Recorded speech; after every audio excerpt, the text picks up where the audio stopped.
know. I don't What know was what the this what was was, the but we one. what was the first synth you actually played? Like, put your fingers on? The first one that I actually played, I'm staring at it across the room. It's You A you bought Roland it? the first one I played was I bought, and it was and it's not a vintage one. It's a Roland JX305 Groove Synth. Oh, shit, okay, yeah, I know that synth. Yeah, and so this was actually, that's not entirely true. So when I was a kid, I was growing up in South Florida, and I was going to, we talk about Manson. I was going to the Spooky Kid shows, Oh, and cool, cool. like nothing I'd ever seen, Right. and I was listening, a lot to like Thrill Kill Cult and Skinny Puppy and Ministry and especially Thrill Kill Cult, like with the samples. And I was like, how do we do that? And I was in high school, my band, like we wanted to be Corn so bad, right? Yeah, That's just yeah, what it sounded like. a lot of us And did. yeah, and I was the weird one in the band. I was like, I want to do like samples like Manson is doing and this Thrill Kill Cult, and knew nothing about it. And so my drummer went and bought a drum trigger, one of the ones that the hammer goes down and kicks the Oh, sure, kick yeah, drum ones. uh-huh. And he bought it and he brought it in. He goes, "I bought a trigger." And we're all kind of staring at it like cavemen looking at fire, and we're like, "How does it work? How does it get the sound?" Yeah. We knew nothing of the concept. And then I saw Pogo with Manson. I took some photos, and I remember looking at the photo and going, "Okay, it's a Roland." I think it was a KC100 Okay. MIDI controller. So I was like, "That's the thing that's making all the sounds."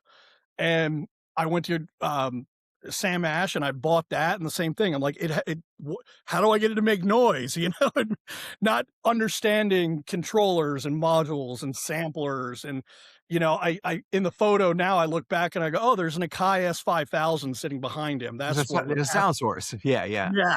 yeah. But then my first, I'd mentioned that band Protohuman. That was like I'd left the We Want to Be Corn, and I went into, okay, now we want to be Skinny Puppy.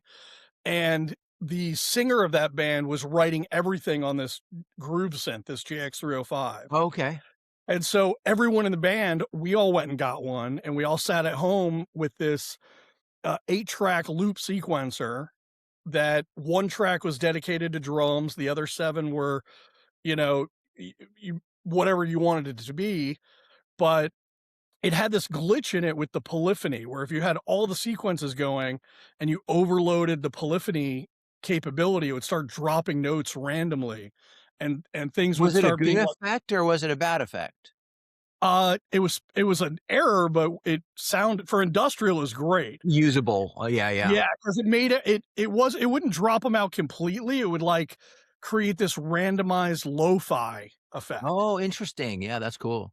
Yeah, and so the keyboard was designed for, like, the whole techno thing that was happening at that time, mainstream wise. Yeah, I remember that. I remember the sound sources being well, gosh, that line of so that was like post, remember the Roland line of like groove boxes, the MC.